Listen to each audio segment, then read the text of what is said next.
Welcome to the Writers Weekly Podcast, a forum geared toward the writing enthusiast and those who want to make money from their writing.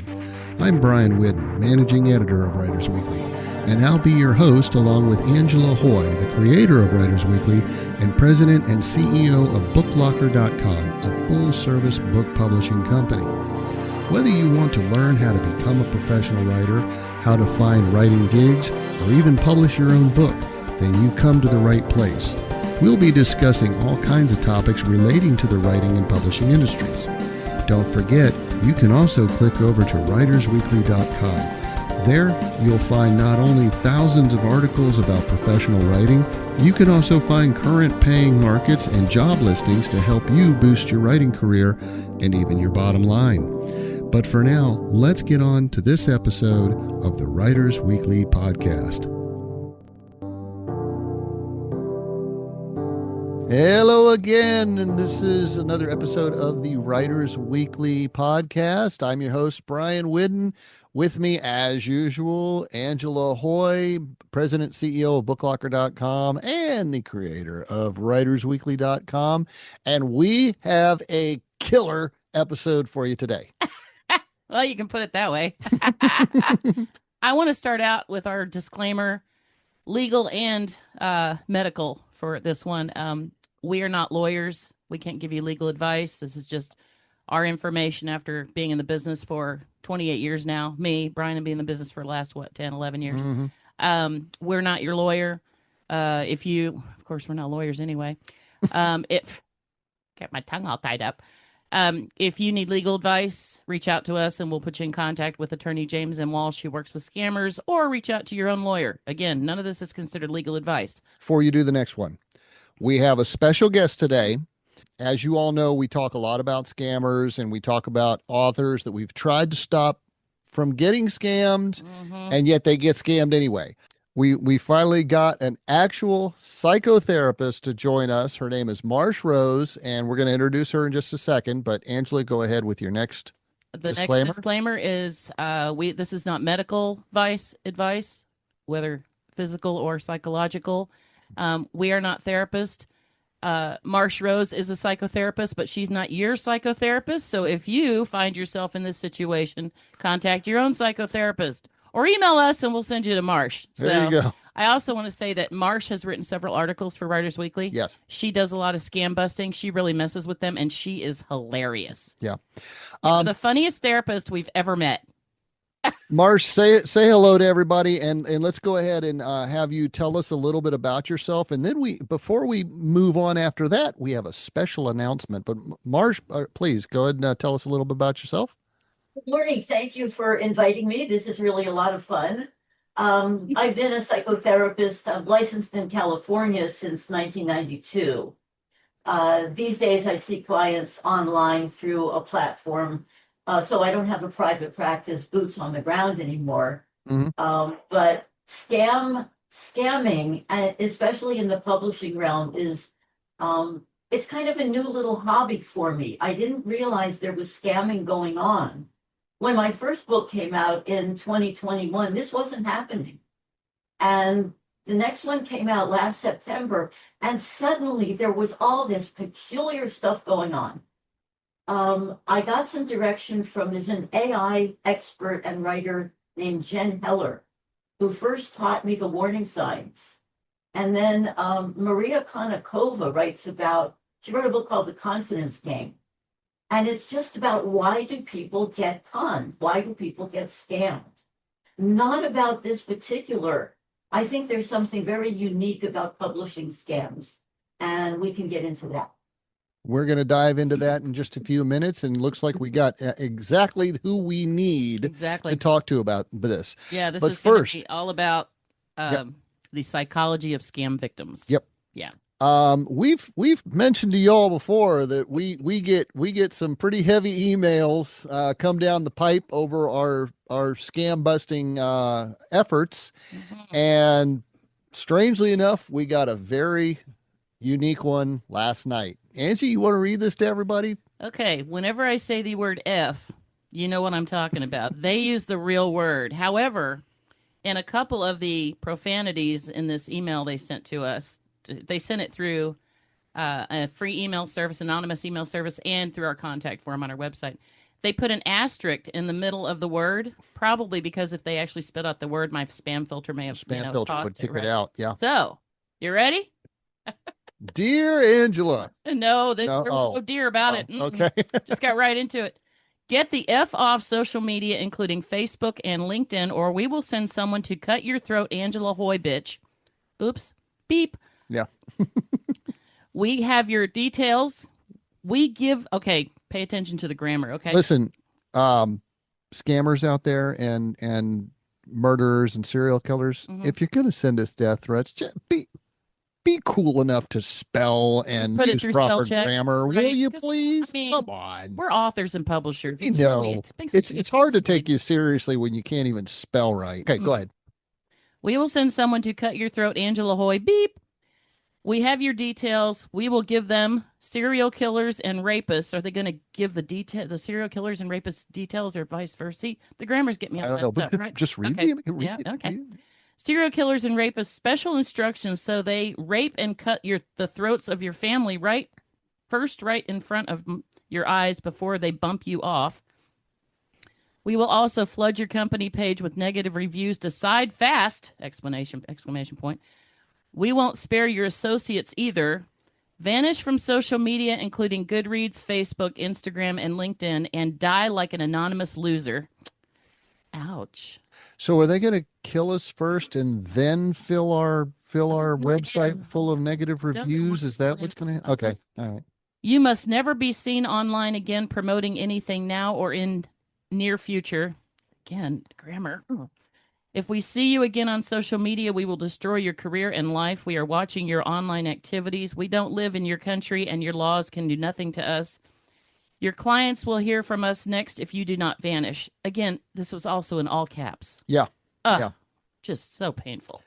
Anyway. Well, that's a sample of the things we receive, which tells me we're doing some good work out there. Yep. Apparently, we're hitting somebody's wallet. Well, we announced, a month or so ago, we did the math, and just people who had contacted us who were about to get scammed, in the past 2 years, we've saved those folks $2.7 million. We are really giving it to the scammers in their pocketbook, and this is how they respond. Yeah. With bad grammar. And, we're kind of making light of it right here because that's really all you can do. We're not going to let this stuff scare us. That's not to say that we don't take this stuff very, very seriously. We have reached out to some federal authorities because we do this is very possible. This is coming from overseas. And however, again, we do take it seriously. I'm a combat veteran and an ex-police officer, and we live in one of the biggest Second Amendment states you can think of. We're armed. Our neighbors are armed. Our town is armed. Our neighbors know what's going on. And you're one of the deputies. Yeah. You may get here to come get us, but there's a good chance you're not leaving. Right. So we're just going to leave that out there. Oh, Brian's also a firearms instructor. He never misses. We will defend ourselves. Absolutely. So, think twice before carrying out something stupid like this because I don't play. Right. Okay. Hey, let's get on with this. Marsh, what did you think of that? Does this person need some help? Let me crawl out from under my desk here. And no, they don't need help because sociopaths are never helped by psychotherapy. Yeah. What they need is incarceration in prison. Yeah. But I would be more concerned about helping anyone who crosses paths with them. Yeah. Well, I think, like I said, I think this is a sure sign, absolutely, that we are hurting somebody's profits. Absolutely, yeah. They are desperate enough that they have to send this stuff to us to shut us down, and we're not going to be shut down. Well, also think about, we've been contacted by all those people to the tune of 2.7 million. Yeah. However, people who've read our work and read Marsh's articles, that all of this is education to teach people. This is a scam. It's almost always a scam. Don't engage these people. And we're seeing a huge wave of online, especially on Facebook, of people, they see a scammer post a comment and a bunch of people, now that they're educated, come back and They're say, coming back, get off the scammer. group, Yeah. scammer. Yeah. So, And that wasn't happening 2 years ago. right. And we have saved multi-millions of Yeah. dollars, people that are now educated. And of course, that's money that hasn't gone into the scammers' pockets, which is awesome. Yeah. Hey, Marsh, are you ready for your first question? I certainly am. Okay. So this is kind of a general one here. Is there any psychological explanation for why some people fall for scams and others don't? Yes, I believe that it's the same dynamic that drives a gambling addiction. There is so much about this that's like gambling addiction, but not like other kinds of addictions. Okay, because with a gambling addiction, the hook is that dopamine hit that you get before you find out whether you've won or lost. Okay, and so the chance of the win gets you worked up to where you'll take the risk. Oh yeah, absolutely. Wow. Okay. And you used a word a couple of minutes ago that I think really enters into this entire picture: desperation. If you look at all of the people who are writing and hoping to get published, some of those people will do anything to get published. It's true. Or get their book more popular or better sales. Yeah. Or the possibility of. Yeah, exactly. And the scammers sell you those fake marketing services feeding on what just Marsh was just talking about, desperation. Yeah. Exactly. And there's this little tiny, that among the people who are susceptible, and I'm not judging them or analyzing them, but if you take 100 people and you survey them about how important it is for them to be published, there's going to be a certain element that feel that desperation. Other folks, you can take it or leave it. You hope you succeed, but you're not going to sell your firstborn son or whatever it is that people do. I didn't really realize how pervasive and lethal this can be until, of all things, I saw a documentary about Matthew Perry, the guy who played Chandler Bing on Friends. Died of an overdose. And he said, I had everything I wanted. My girlfriend was Julia Roberts. I had a house that looked out over the Hollywood Hills. It wasn't enough. That the fame wasn't enough. And that's not to say that people who fall for publishing scams are that susceptible, but there's that element of desperation where they will simply say, next time will be better. Next time will be different. And other people succeed. And so maybe this will be my time. And they're completely losing sight of the fact that the vehicle that they're climbing aboard is like an old broken down parts jalopy, if that. People who are legitimate are not going to come looking for you. Right. Yeah. Especially not at 2 o'clock in the morning from, who can't spell or write. So, and the signs are there. The temptation is there. I've been messing with these scammers for almost a year now, and I have to allow myself a 1 nanosecond window of permission to think, maybe this time will be different. Haven't fallen for it yet, but there is that hook. There is that element of desperation. Are you going to discuss ego today? Oh, somewhere in here we're going to talk about ego. Okay, because the desperation also feeds into the ego. The authors need an ego in order to write a book and get it out on the market. So go ahead, Brian. Well, Marsh, would you like to address that at this point where ego would play into this? Well, I'm hogtied by the fact that to a psychotherapist, ego has a different meaning than it does to normal people. And so when you say ego, do you mean like, let's see. I think when we talk about it, we we are addressing maybe an inflated ego, somebody that's Okay. desperate for that recognition or sales or money or whatever. Angie, am I right? Well, all I understand that ego is basically sense of self. yeah, in Okay. order Uh-huh. for someone to have the courage to write a book and put it on the market and put themselves at risk of being criticized for You have to have a their little rating and greater things. ego than most people. Right, you got to have a little more courage than other people. Yeah. And we were on with two guests a couple of weeks ago, and they also deal with scam victims, and they also said the greater your ego is, the more chance you're likely to get scammed because you're so desperate to make that happen what the scammers are promising you. Now, Marsh, that's coming from two publishing experts. What do you think about that statement? Well, I would go with an inflated sense of self. Okay. And Okay. that would be, I mean, that still feels, it still taps into this desire. I mean, there's nothing negative about wanting approval and Sure. wanting success.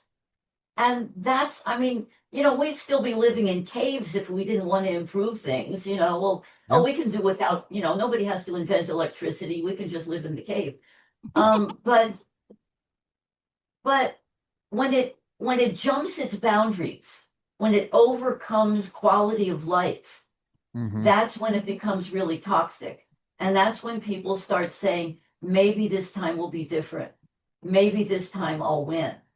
And I think that there used to be three forms of cons out there. The early ones were based on fear. And these were mostly the Nigerian prince scams. Mhm. They would read obituaries and find like someone who died, who's their sister and who's their niece. And they would contact the sister and say, I'm your niece, I'm being held hostage in Botswana, send $500 and they'll release me. Okay, that was Mhm. like the early days.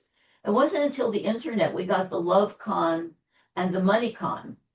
Mhm. And now in the publishing world, there's the fame con. And I think it's a combination of desire for money, desire for love, and then the veneer on top of it is the desire for fame. And that's where this inflated sense of self comes in.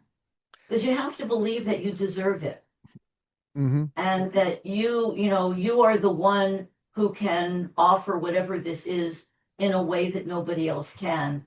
And for other folks, we can look at, I say we because I'm not among those. I look at this kind of thing and I think, why would anybody trust someone who is so obviously going to hurt you?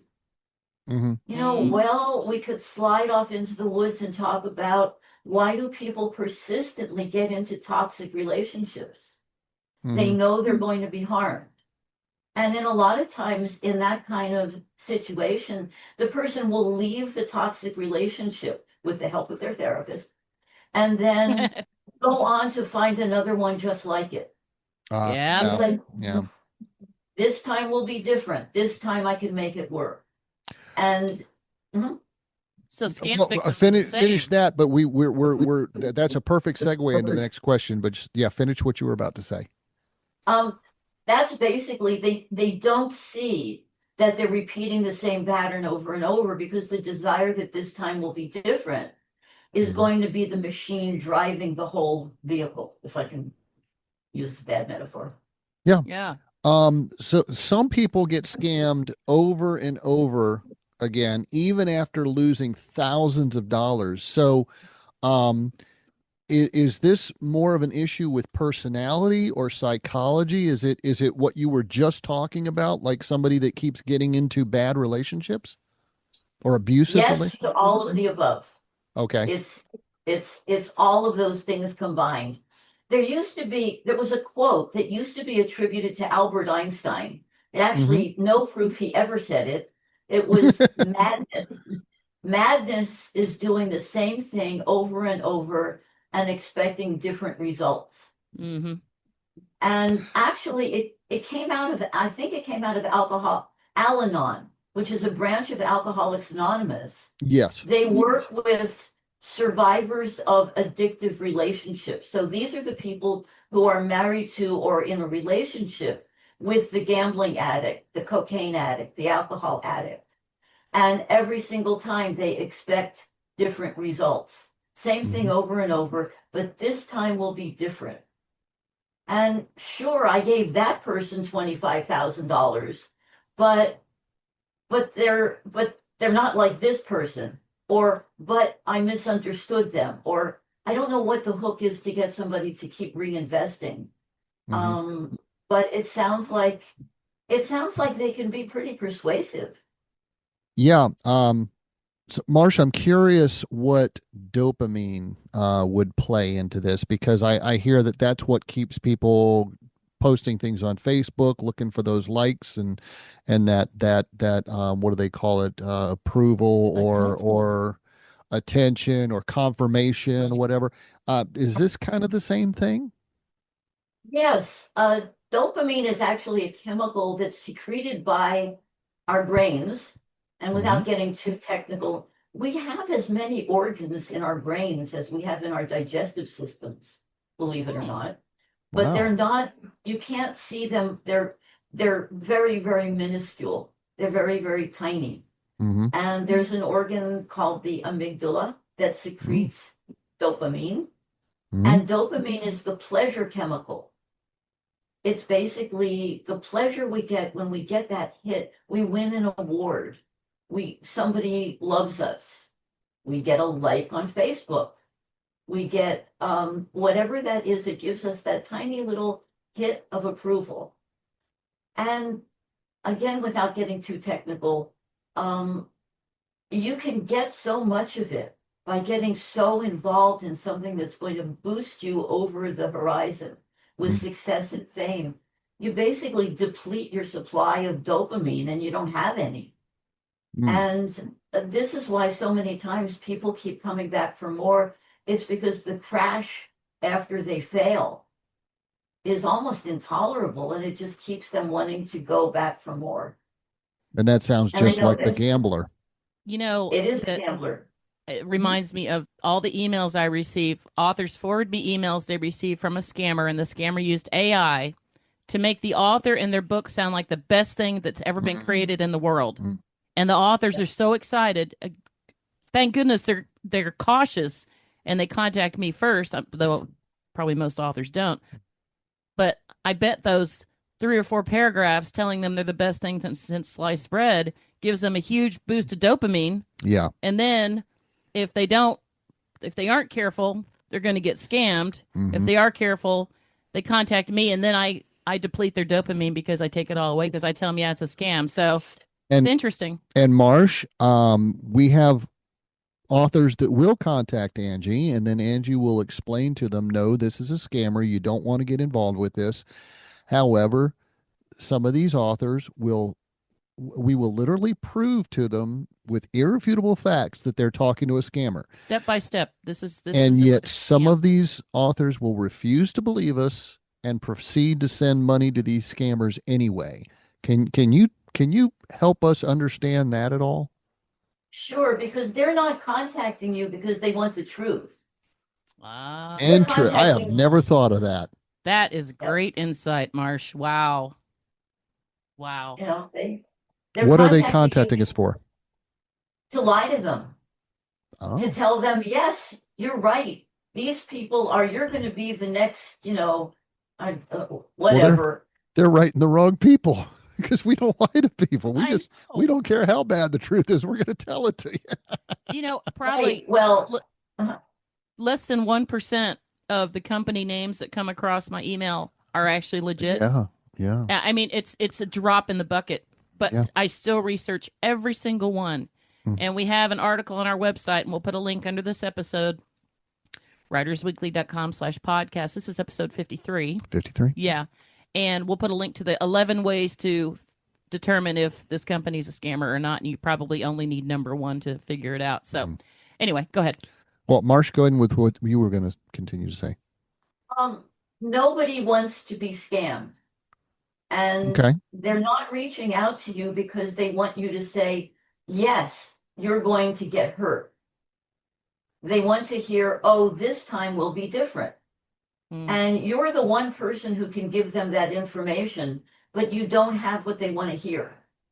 Yeah. So look at the source. If they were able to make that, I mean, again, not judging them, they're probably very, very intelligent, maybe more vulnerable than most people, and willing to expose themselves. And so once you crush their dreams, well, there's still the dream out there. They can still go for it. That almost sounds like confirmation bias. Oh, interesting. Of course. Yep.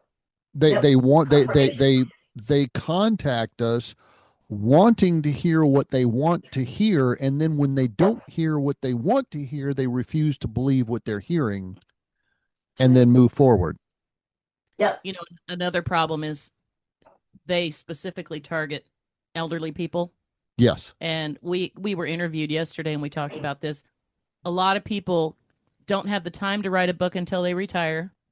And a lot of people, you know, if they're going to spend money getting published, these retired people in the Western countries, of course, typically have money in their savings accounts. And that's why the scammers target elderly authors. And let's be honest, a lot of elderly authors, what they have working against them is they're not really tech savvy, they're not internet savvy. And so when they're getting this email from somebody and it sounds really good and it's very slick writing, and it makes them feel like, wow, my book is that great, they really want to, and Marsh, correct me if I'm wrong, they want to grab onto that because that's make them feel really good. What doesn't make them feel good is Angie saying, nope, that's a scam, you're going to get hurt. You know, another thing is the scammers going at the journalists we talked to yesterday couldn't understand why they're going after authors. I mean, just really nailing the authors. I'm getting dozens of emails a day from scammers, and other authors are getting the same thing. The difference between a publishing scam and a romance scam is a romance scam is the long con. They got to cozy up to you. They got to become. They probably won't ask you for money for a couple months or even 6 months. They will spend all that time communicating with you, hoping they can get $5,000 or $10,000 in a few months out of you. With publishing, if they can con you today, they can get $5,000 or $10,000 out of you today. Right now, yeah. And that's why they're going after authors. It's more lucrative than the romance scams. Yeah. I've actually come across some long game cons in the publishing. In fact, the very first con artist that contacted me was after a long game goal. I think I mentioned him to you. He was a novelist. He claimed to be a novelist out of Norway. And he was mentioned in the New York Times Review of Books, and he contacted me. He just wanted to be pen pals. There was nothing nefarious. He didn't want anything. What a sweetie. And so we were emailing each other. He told me what his cat looked like and which window his deck faced. And but there was something wrong with it because he kept wanting to talk about marketing. And I kept saying, why is this guy's mentioned in the New York Times Review of Books. Why is he so obsessed with getting money? That's when I reached out to Jen Heller, and she said, no, he is a con artist and you need to contact his publisher. And I did. And they verified this guy never heard of me. And thank you for telling us.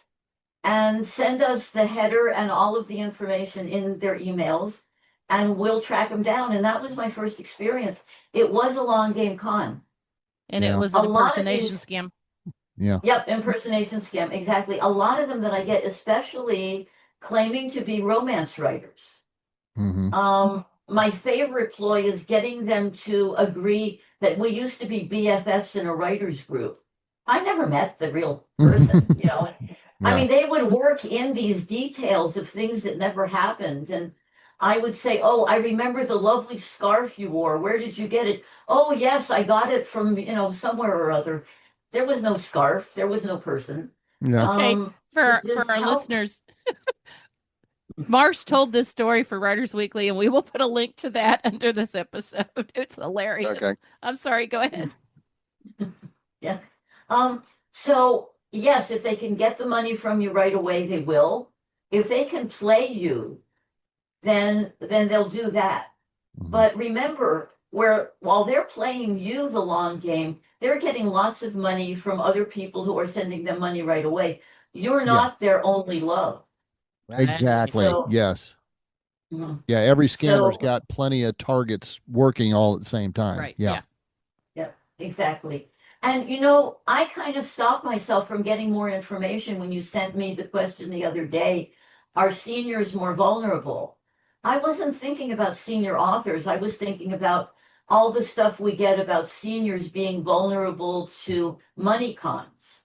Mm-hmm. And I wasn't thinking about publishing cons. I wasn't thinking about seniors who now have the time to write a book, because the first person I ever met who lost a mega amount of money was in exactly that same situation. It was actually my hairdresser's mother-in-law, $25,000. They Wow. had her believing that she was going to be on an international book tour, and she didn't have to book her flight through an airline. She could just send the money to them. Ugh. Wow. Yeah, yeah. Wow. Well, And go oh, ahead. go ahead. Go ahead. I was just going to elaborate on that, but I don't need to. That was Well, elaborate enough. you're the guest. I'm willing to give you the time you need. So I was just gonna. So I was going to ask for any parallels between the motivations of those who are vulnerable to romance scams and those who fall for the publishing scam, seeing as we're kind of starting to blend everything here or compare everything. Wait, but can I interject real You quick? you certainly can. We had an author contact us who was involved in a publishing scam, told them he had no more money, and then it turned into a romance scam. The exact same person. Same scammer. And the journalist who interviewed us yesterday, she met somebody who had the exact same thing happened. They couldn't afford to keep paying for the publishing services, so the scammer started romancing them. So we've heard about that twice now. Yeah. Anyway, Wow. So to me, the difference between the romance scam and the publishing scam is that veneer of fame, because it's not just romance con, it's a money con as well. Because, Okay. the reason you want to sell 1 billion books, I mean, as well as fame and love and adoration, you also want money. Mhm. So right. combine the love con and the money con and mix in a desire for fame. And sure, I don't think people who are more susceptible to love cons would be more vulnerable to fame cons. I think it's unique to the entertainment industry. And I may be wrong, because things go on with people who want to be models, people who want to be actors. And I don't know anything about that industry, that desire for fame. I think it's unique. Yeah. And since I don't experience it myself, in fact, when I was a cub reporter, I was uncomfortable with a byline. So that's kind of desire for recognition is I think it's a unique element in this whole thing. And if you have it, you understand. And if you don't have it, I mean, I'm just always shrugging and, raising my eyebrows and wondering, I wonder what that would be like to feel that way. Lack of because contentment. What'd you say, Brian? Yeah. Lack of contentment with where you're at right now.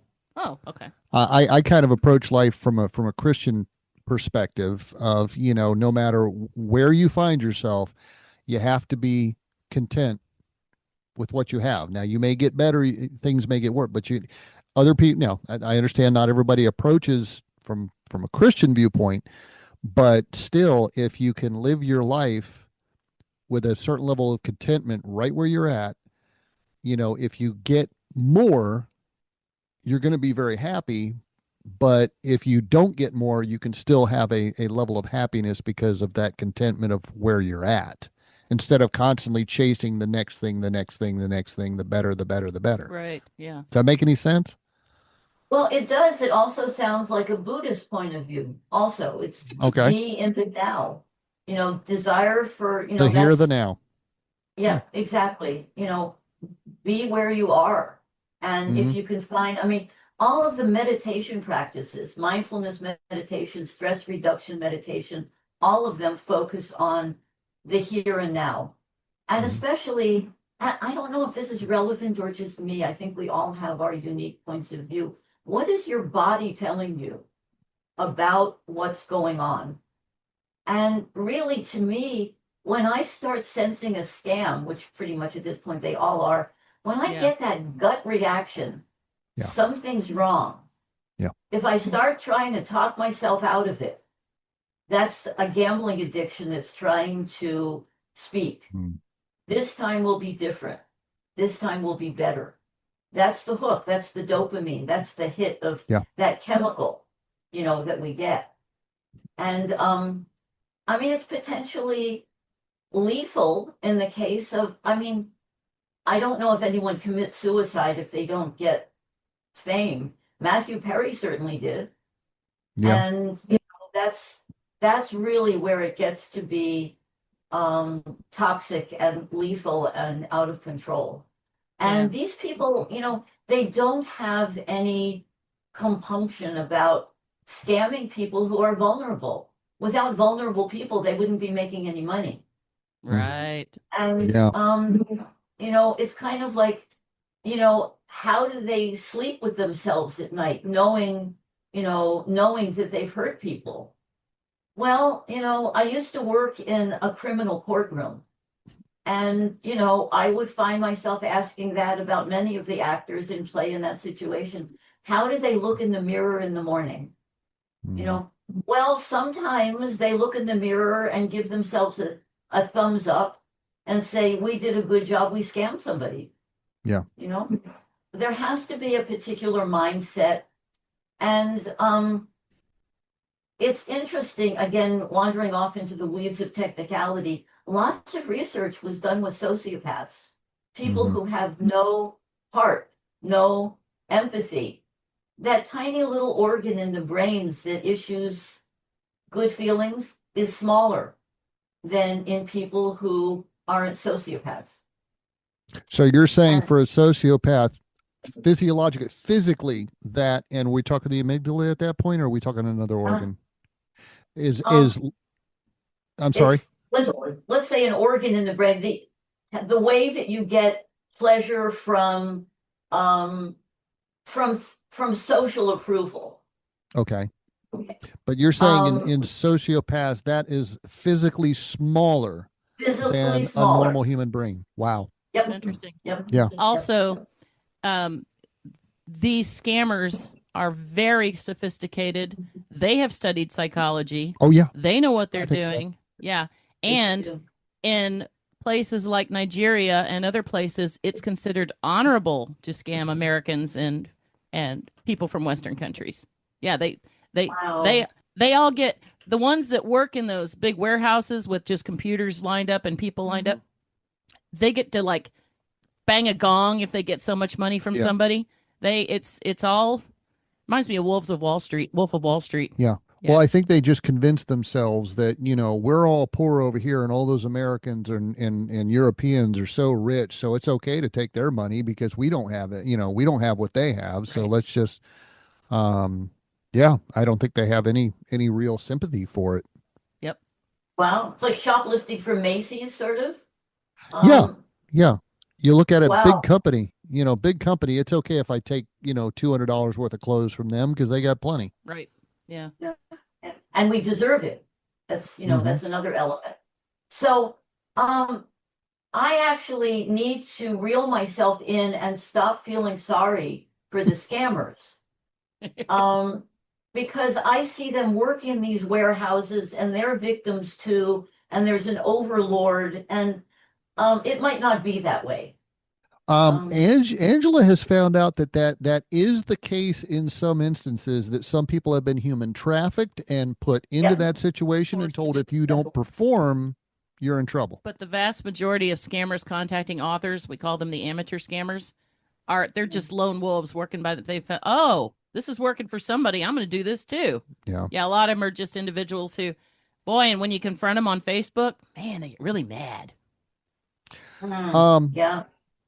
Marsh, just for fun, let's compare. So you have somebody that's already been scammed. They're in the process of being scammed, and we tell them, you're being scammed. You have to stop sending this person money, and yet they continue to send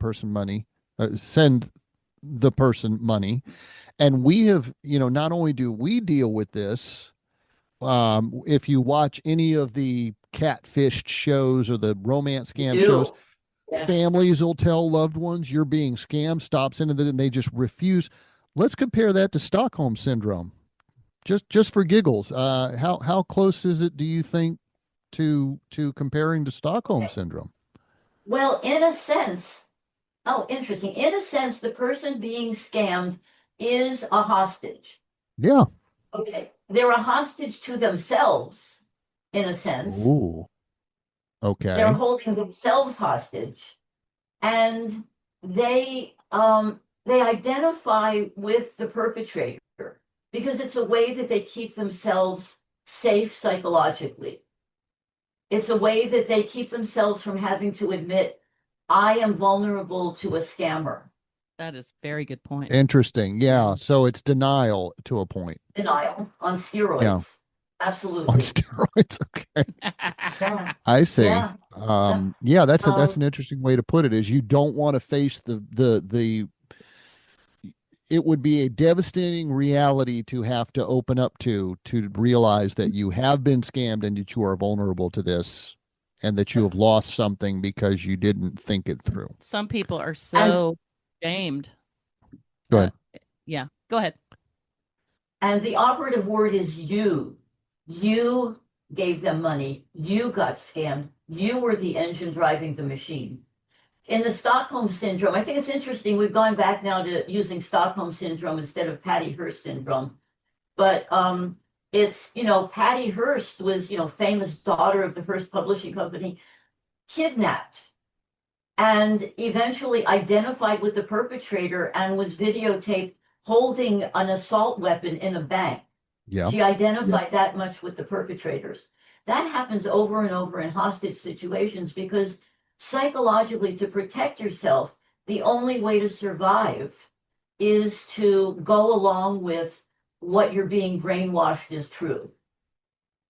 And so I think it would be fun to look at scammers as brainwashers. Okay. Interesting. But the person they're brainwashing, the you that they're brainwashing, we can say that they're a willing participant, but they're really not. There's a part of them that's vulnerable, that's hidden, that's not willing to be seen, and is willing to keep going, even though you have told them, you're being scammed, stop sending them money. In situations like this, where I'm working with families of addicts and people who are in intimate relationships or who care and are involved with somebody who's being scammed, the best thing I can ask them is, how are you taking care of yourself? Wow. It's kind of like when I read about the things that you're going through, I'm thinking, wow, how are these folks, how's your blood pressure? I mean, you're talking to somebody who persists in following the Pied Piper, and you're doing your best and you want them to be okay, and they're basically twiddling their fingers at you and thumbing their nose.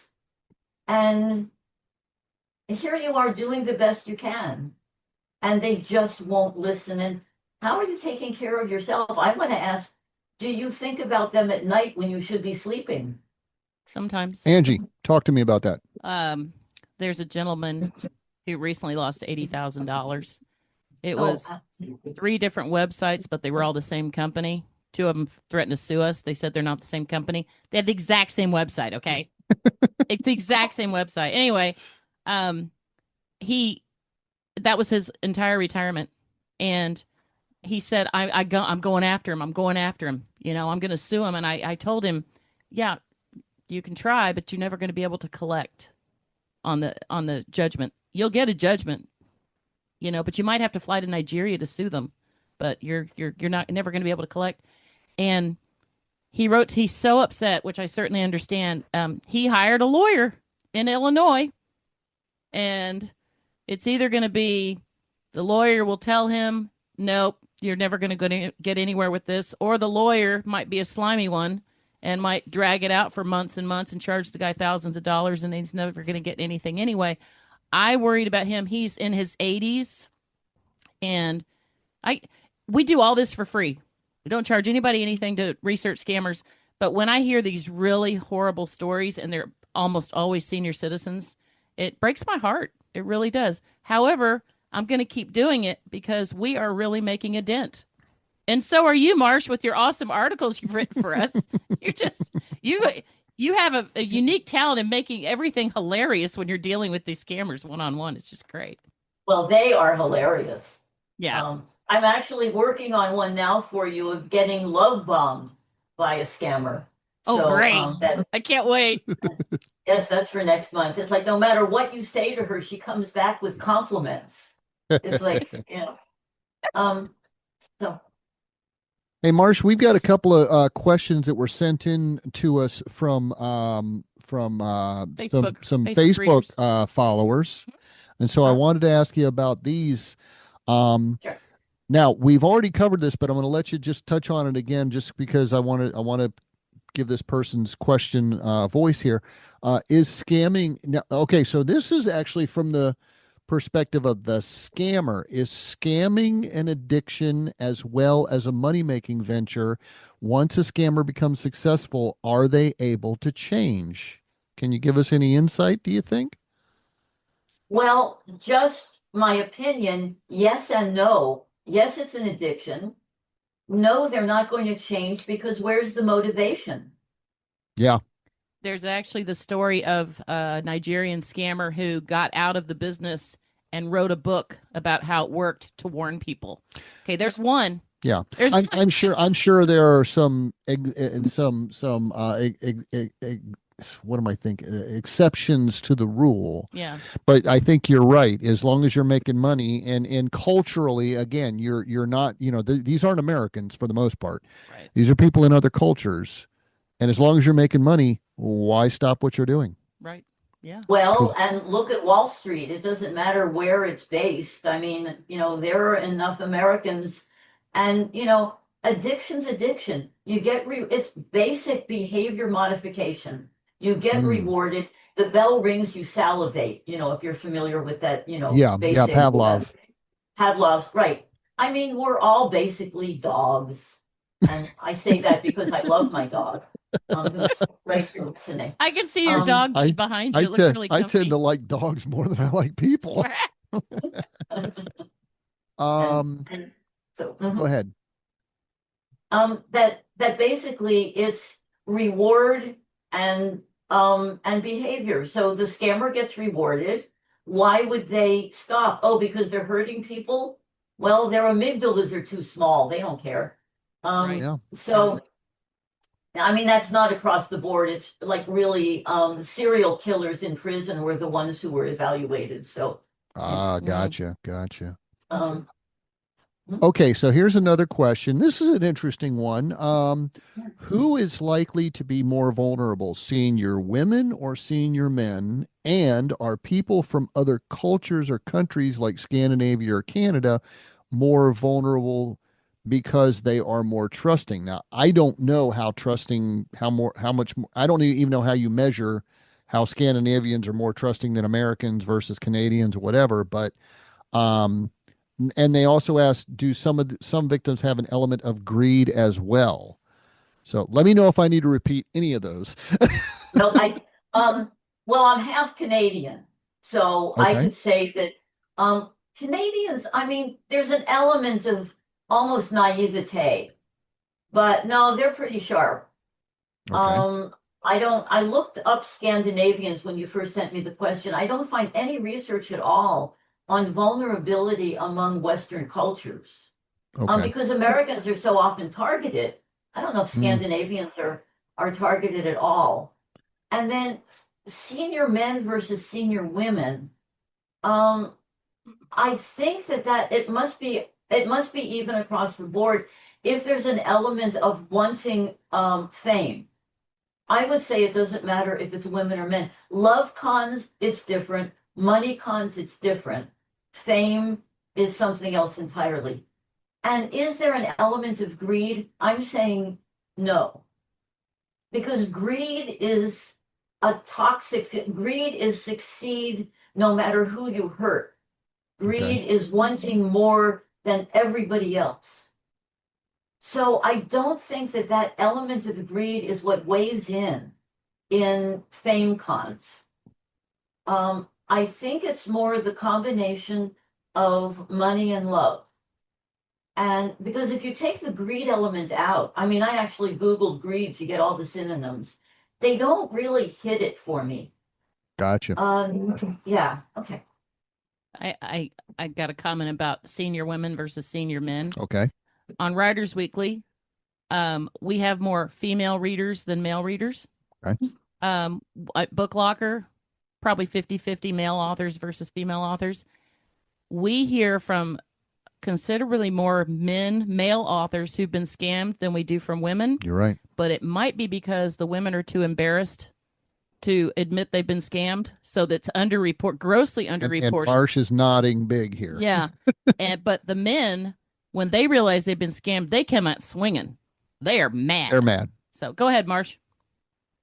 Absolutely. It's the difference between anger and depression. Anger, you come out swinging. Depression is closely tied to that great motivator or anti-motivator, shame. Right. Shame is the Kool-Aid of the scamming world. And I think really shame pretty much undercuts all of the I don't want to say repeat offenders, but repeat victims. Let's say repeat survivors of scamming. Because being victimized really does imply something negative. I think it's really surviving a scam. Although going back and doing it again and again, I think that's voluntary victimization. And it really does need outside intervention. I don't believe psychotherapy is the answer to everything. But in this case, where it concerns addiction, I really do believe that having an impartial outside mirror is really something that's going to begin to break the mold. Begin to break, not immediately break. Yeah. Here we tend to believe that the best weapon against scamming on a large scale at this point is education. Simply because it's so massive. There's so much of it. It's so pervasive. There's no way we can catch scammers and out scammers and bait scammers and beat them at their own game. There's just too many of them. So the only thing we can do is help the best we can, teach people how to identify us, but then how to identify the scammers. But after that, man, it's up to the individual. And it's not just publishing. They're in every industry. Yeah, they're everywhere. They're fake accountants. They're fake lawyers. However they can pretend to help you and get you to make an upfront payment, through an ACH transaction instead of your credit card. Yeah. And we're getting, so I add all the new ones that get sent to me to a spreadsheet, and I'm adding over 10 a day right now. The spreadsheet's just massive. There's no way we can put them all on our website. So education, we switched from exposing and shaming them to just educating people in general. This is how it works. Whoever contacts you is a scammer. I mean, the exposing and the baiting is fun, but it doesn't. It only screws with one scammer, and it's not really helping anybody. It might get a lot of laughs, but in the end, how many people are you really helping to educate on how to avoid these things? But like I said a minute ago, you can teach all you want, but it's up to each individual person to take that, absorb it, and then apply it when they see that next email or they visit that next website. Hey, I got to interrupt you for a second. Go ahead. My phone just popped up with a notification from Facebook. One of our readers just sent me a private message. Where are you talking to the psychotherapist? Where can I hear it? She thinks we're live today, so I'll write to her later. Yeah, people are excited about this episode. People are already looking forward to this episode, so okay.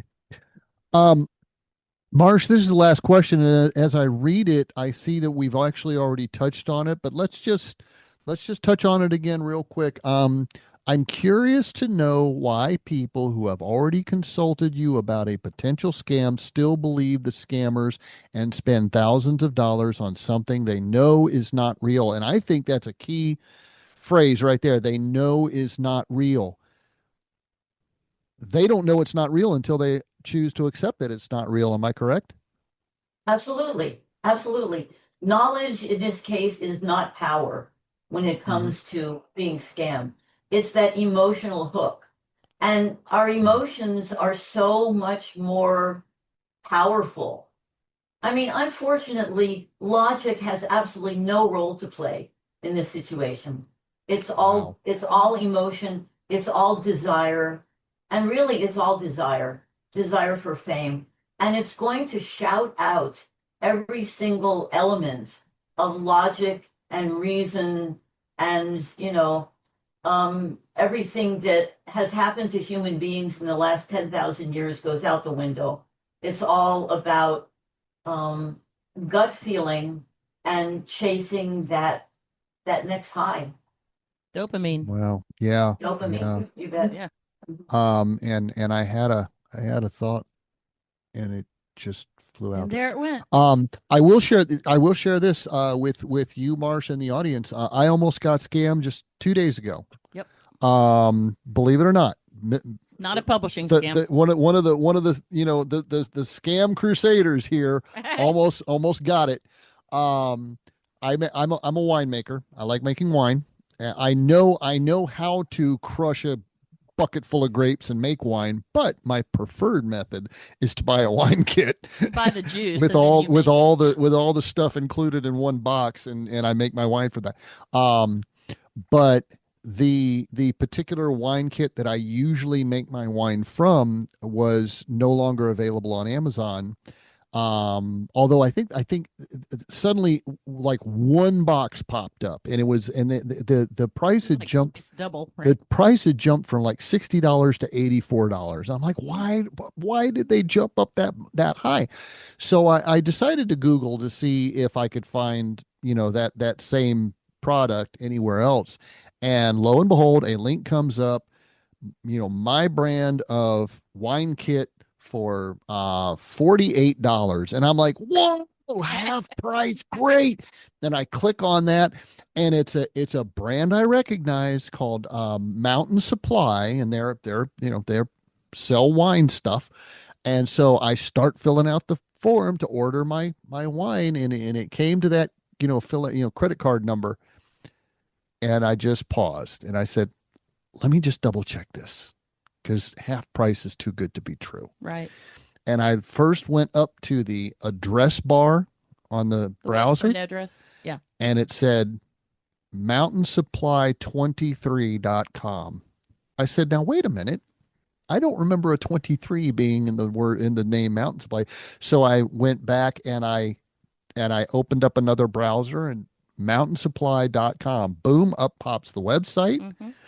And then I went into their search bar for the website, and I searched for that brand of wine kit, Mm-hmm. and it had zero results. And as I scrolled through their shop, their store, I realized they don't sell wine kits.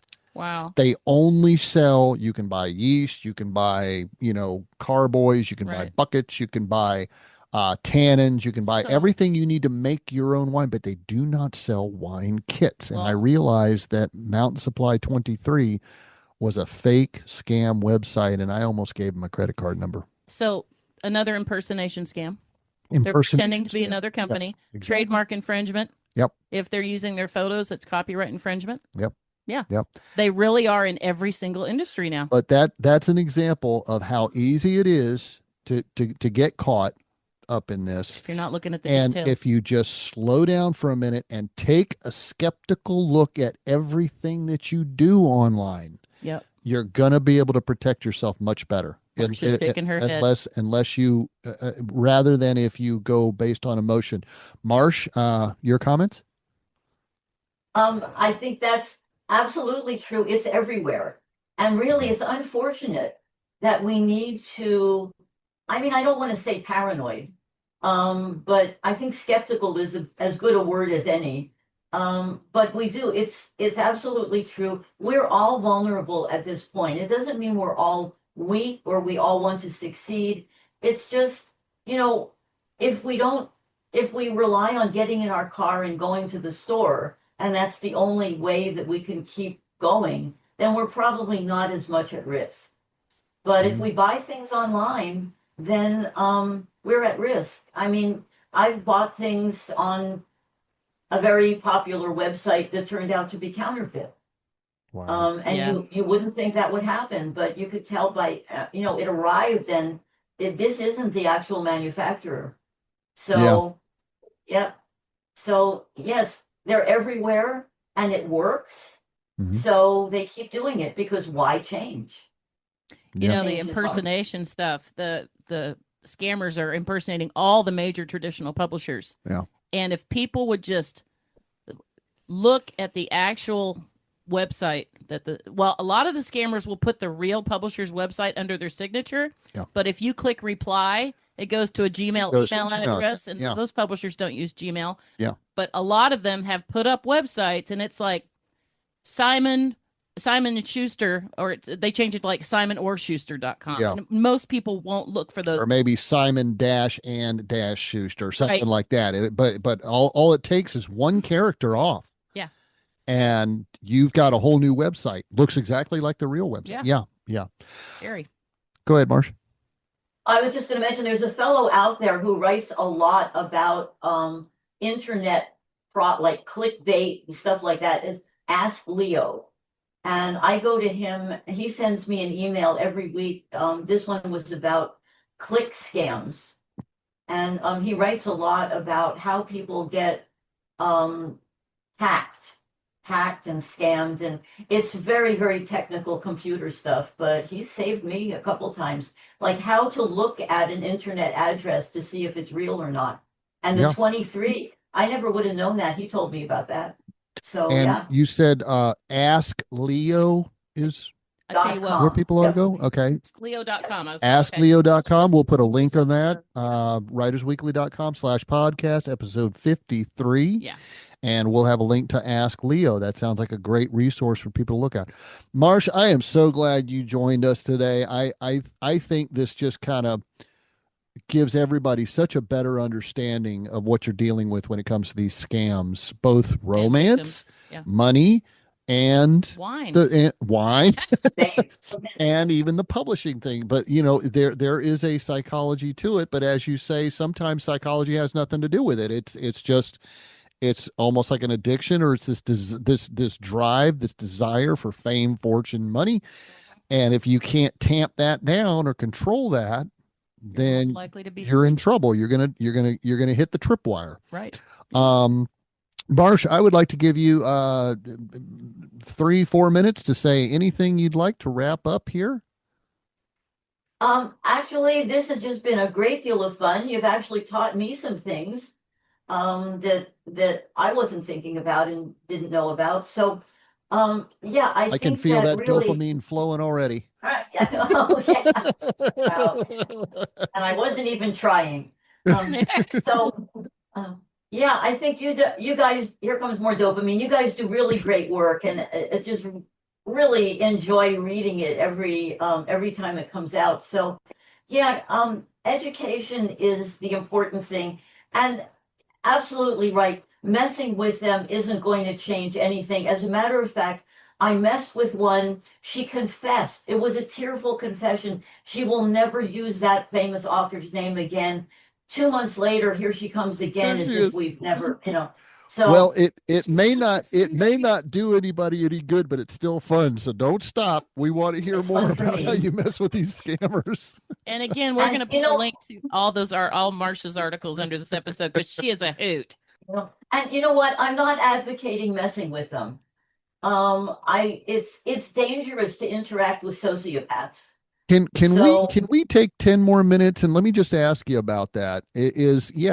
What could be the dangers of your average Joe who decides to play along and play the game. Is there any danger of falling for the scam if you get too deep in with these people, even though you meant to out them or expose them? Tell me your thoughts on that. Well, engaging with someone who offers to slit your throat and rape your children, they're probably not going to do anything good for you in the long run. Well, there's that. Yeah. As far as I'm concerned, why reward the behavior? Maybe nothing bad will happen to you. That's true. But do you really want something good to happen to them? Yeah. So, yeah. I think the best thing that can happen to any scammer is just to keep sending out a bunch of crap and never getting a response from anybody. Also, a lot of people do scam baiting to waste their time, so they're not going after real potential victims. I mean, it's a hobby for some people. But then again, you're also wasting your own time. Well, people, you can either be watching Netflix or you can be, Well, you can be doom scrolling TikTok, I guess. Yeah. I mean, that's kind of a good thing in my corner. I actually don't watch or read the news, and I haven't for many years. Plus, I'm a therapist and a writer, so I have nothing but free time on my hands. So, yeah, plenty of free time. Absolutely. So, yeah, what's more fun? My dogs are greyhounds. They don't play. So, you can't play fetch with a greyhound. It just thinks you're stupid. Really? So they don't have that play instinct, man. I've got my two dogs, man, they will bring me the toy and be like, pushing it up on me and won't stop until I play with them. Yeah, but they didn't genetically come from a line where if you run for the horizon. Wow. So, So, this one, I just adopted her from Australia a couple weeks ago. And how's she adapting? Greyhound. Yeah. Well, when you figure it was winter there and it hit here on one of our 105-degree days, she's adopting better than you'd think. Well, wow. But yeah, I definitely did not get scammed. The people who are part of the whole Australian rescue thing are very, very reputable. Oh, good. But their idea of being housebroken and mine may be two different things. Angie, why don't you you got anything last words? I'm going to say it again. I'll say it every episode. Spammers or scammers, real companies with honest companies do not reach out to authors through email, social media, on your website or anything. They have enough business to keep them busy. They don't need to reach out. They don't need to spam authors. Anybody who spams you, and everybody's like, people always say, well, it might be 0.5%. I don't care. When people spam you, assume it's a scammer, block them, and move on. If you didn't ask for if you didn't reach out to somebody and ask for a service, anybody reaching out to you to offer that service is likely trying to scam you. And just assume 100% of them are. If every single author followed that rule, the publishing scam industry would go away. Yeah. Yeah. All right. Well, Marsh, thank you so much for joining us, man. I can't wait to get this episode out there to people. We got people waiting for it. You're awesome. You're one of the funniest people I've ever met. You're just great. There goes my dopamine. Marsh doesn't even need to send me query letters. She just sends an article. Of course we want it. Of course we want it. They're all just awesome. So, all right. Well, and if you don't want to be scammed, why don't you just come on over to booklocker.com. Quit shopping around looking for all those other places to publish your book. We're going to treat you right. Been in business 27 years, family owned and operated. Our prices are right up there, competitive with any other of the big boys. We actually charge less than the scammers do. We even charge less than the scammers. We do. So why would you go with somebody who's charging you more, is just going to take your money and not give you anything? Right. Yeah. We have an A+ rating on Better Business Bureau, and we have 5 stars in a lot of other places. So come check us out, booklocker.com or Angela at booklocker.com. You can talk to the president and CEO directly, and you're going to hear back from her. You're not going to hear from somebody in the Philippines or Pakistan or wherever else. I do all my own email. She sure does. Pretty much all I do anymore. All right. And we got a great team of people that'll take care of you. And again, you're going to be happy with the book that you get. We work with you, throughout the whole process, to get you the book that you want out Yep, there. you're in control. So that you can make your dreams come true. So booklocker.com, come check us out, booklocker.com. And I want to thank everybody for joining us again. I hope you all learned something from Marsh here. I did. I know Angie did.